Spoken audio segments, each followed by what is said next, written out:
Na mtazamaji wa Trend TV, bwana Faima au Faivani anazidi kupata umaarufu kutokana na baadhi ya vitu ambavyo amekuwa akivifanya huko mtandaoni. Bwana mwanadada Faima bwana, kuna hizi vlogs ambazo huaga anaziposti, na hivi karibuni moja kati ya vitu ambavyo vimetrend huko mtandaoni ni kuhusiana na vlog zake, hususan katika upande wa yeye kurudiana na baba mtoto wake, yani baby daddy wake. Hapa tunamzungumzia Vanny Boy Rayvanny.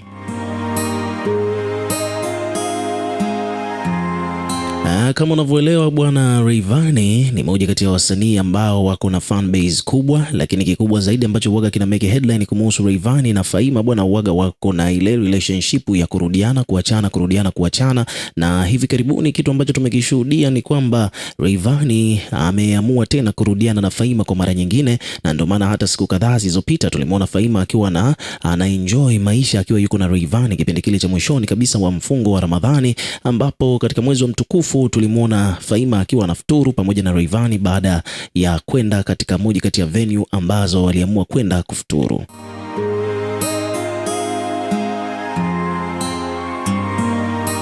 Ilikuwa ni moja kati ya vlog kali sana, maana Faima bwana alionekana akiwa yuko ndani ya Rolls Royce ya Rayvanny. Umeona bwana, lakini kubwa zaidi ni kwamba hivi karibuni Vanny Boy bwana ameachia kazi mpya kabisa huko mtandaoni, na ni moja kati ya ngoma ambazo zinafanya vizuri, imepokelewa vizuri. Umeona bwana, Rayvanny bwana ametoa ngoma kali kweli kweli, na tumeona watu mbalimbali wamekuwa wakifanya challenge ya hiyo nyimbo. Hii ni nyimbo ambayo ameshirikiana na msanii wake ambaye anafahamika kwa jina la Kuslav. Bwana huyu Kuslav ni msanii mpya kabisa katika record label ya Next Level Music, record label ambayo inamilikiwa na Rayvanny Vanny Boy.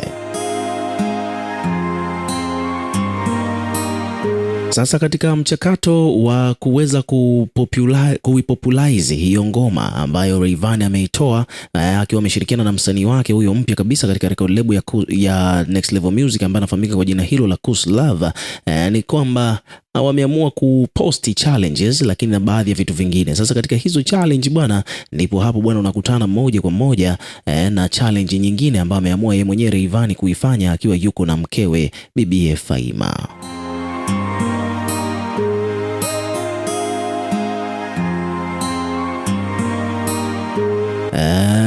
Ni kwamba bwana, kuna hii video ambayo inamuonyesha Faima akiwa amemkalia Rayvanny sebleni, alafu akawa anambusu hapo kwenye mahaba kweli kweli, wamebusiana vya kutosha, yani kuonyesha kwamba wamerudiana, wanapendana na wanaenjoy maisha yao. Lakini pia vile vile bwana, ni kwamba katika vlog ya Faima mwenyewe ameelezea kuhusiana na the way ambavyo anavyoishi na Rayvanny. Faima bwana amekuwa akijishaua kweli kweli, akionyesha kwamba yeye huaga kuna nguo huaga anavaa mahususi kabisa kwa ajili tu ya kufukiza udi katika kanzu ya mumewe ambaye ni Rayvanny. Lakini pia vile vile ameonyesha sehemu ambayo wanaishi, ameonyesha sebule hiyo kama unavyotazama, ameonyesha sebule ambayo yeye anaishi na mpenzi wake huyo Rayvanny. Yani ameonyesha sehemu mpya kabisa ambayo anaishi, japokuwa huko mitandaoni bwana, wadau wengi sana wametokea kumsema Faima kwamba anaongea vitu ambavyo si vya kweli, kwani hiyo sebule bwana ni apartment ambayo wameichukua kwa ajili tu ya kufanyia content, lakini yeye mwenyewe anajitamba kwamba ndio sehemu ambayo wamenunua yeye na Rayvanny wanaishi pamoja.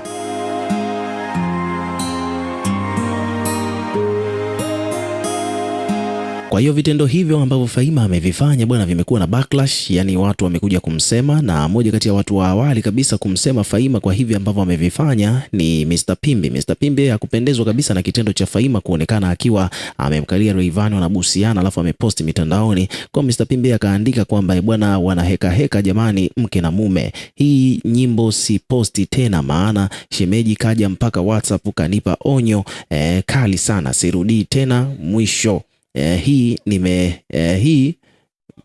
mwisho ni hii, mnielewe wadau. Huyo ni Mr Pimbi ameandika hivyo.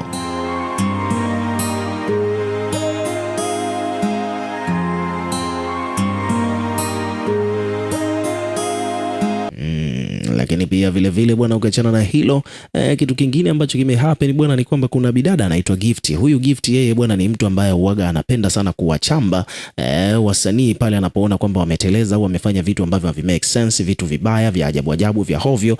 Gift huaga anajitokeza kwa ajili ya kuwaweka sawa. Sasa this time around ni kwamba Gift ameamua kumchamba Rayvanny na Faima, akidai kwamba kwanza kabisa Faima amezidisha mdomo, anapenda sana kuzungumza, mambo mengine anakuja yanamgharimu yeye mwenyewe, kwani watu huaga wanakuja wanamngamua baadhi ya vitu ambavyo anavyofanya ambavyo si vya kweli au si sawa, alafu anakuja inakuwa ni shida kwa upande wake.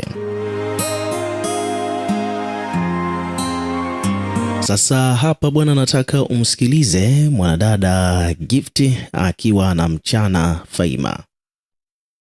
Unaokupoza Faima ni siku zote nasema unaokupoza Faima ni mdomo. Unaokupoza ni mdomo. Dada una mdomo wewe. Dada unaongea wewe. Dada unajimaliza wewe. Mara ya kwanza ulikuwa unaongea hivyo mimi, mwanaume wangu kuna mtu atakaweza kumchukua, mwanaume wangu achepuki, mwanaume wangu adeti nje, mwanaume wangu ananipenda sana. Mwanaume wangu mimi nimemweka hapa, kiko wapi? Kama ulimweka kwenye chupa ilifunguka, Paula akaja akamchukua akatambaa naye akafanya shindi sasa, kisha akakurudishia, kakufundisha kwamba mdomo sio mzuri, tuachege vilanga ngwegweso, kuongea sana wanaume sio wa kuwaliamini. Leo yume arudia tena. Rayvanny hawezi kuwa mtu yoyote atakayenioa ni mimi tu. Yaani never hawezi kuwa mtu yoyote zaidi yangu mimi. Yaani mimi ndo nitakayeolewa. Umearudia tena dada. Maneno unayatupa, maneno unayabwaga. Ngoja sasa watu wakuonyeshe. As soon as possible wanambeba tena nginja juu anaenda nao, afu akishaoa huko wanamtumia, kimchoka wanakubwagia huyo hapo akuoe na wewe. Dada usije ukaongea hivyo. Dada usijimalizege sana. Wanaume sio kuwaliamini. Wanaume hawashenzi hawaeleweki. Haya ndugu yangu, tupo hapa. Kuna watu wao wakimshika bwana wa mtu kamshika kweli. Sasa watamshika huyo ili wakuonyeshe kwamba mdomo una asala gani ukiutumia vibaya. Upo ndugu yangu, tupo hapa.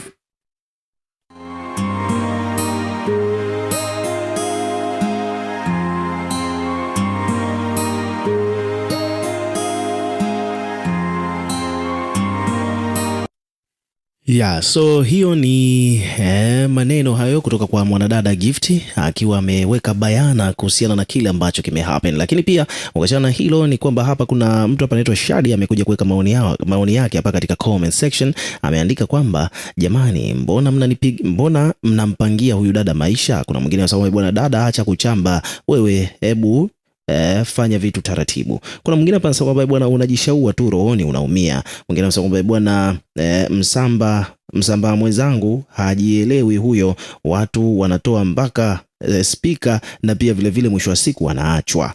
Kuna mtu hapa amekuja kuandika hivyo. So it is what it is. Ukiwa kama mdau na wewe pia tuwekee maoni yako katika comment section. Tutakuwa tukisoma na kureplay kila comment, lakini pia hakikisha una subscribe kwa ajili ya kupata update zaidi.